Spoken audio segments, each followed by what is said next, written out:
So we're going to solve for the given variables. We have given variables here. We've got x's in both equations and y's in both equations. And what all this means is that this x is the same value as this x, and this y is the same value as that y. Okay, so to solve these problems, we would normally, let's just start off by numbering them. So this is equation number 1, this is equation number 2. And we subtract equation 2 from equation 1. So it's 1 minus 2. Equation 1 minus equation 2. That's how we can think of it.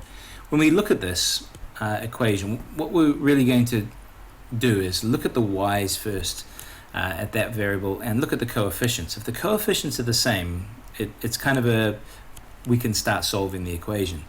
If they're not the same, we have to make them the same, or we have to make them the same in some way. In this case, it's relatively easy. We have basically, look, this is an invisible 1, right? So it's minus 1y minus 2y. So how can we change the coefficient so it's the same? The easiest thing to do is to multiply this top one by 2. 2 times minus 1 equals minus 2, right? And that's what we want to do. So we'll take this whole equation and we'll multiply it by 2. So let's do that. And we'll rewrite the equation above it, okay? So 2 times 2x is 4x. 2 times minus y is minus 2y. And 2 times positive 8 is positive 16. Okay, so that's now done.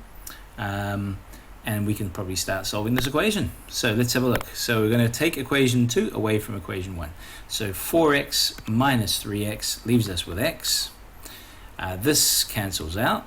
So it looks like this. Minus 2y minus, and then it says minus 2y. So we know that when we have two negatives next to each other, it means plus. So minus 2y plus 2y, well, that gives us no y's. We're at 0. So that's why they cancel out.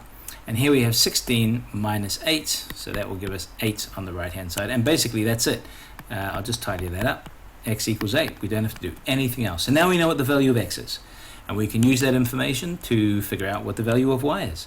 So I'll use the top equation here. So 2x minus y equals 8.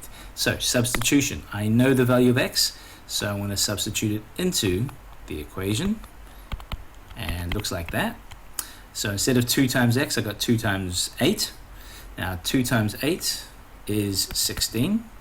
And minus y minus, and that's minus y equals 8. We can start solving now. So minus the constants, and that cancels out. That leaves me with minus y on the left, and 8 minus 16 is minus 8. Now I can't end on a minus y, so I'll multiply by minus 1 on both sides. That converts the minus y to a positive y and converts this to a positive 8. So minus 8 times minus 1 is positive 8.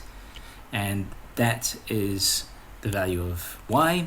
So my final answer for this question is x equals 8 and y equals 8 as well.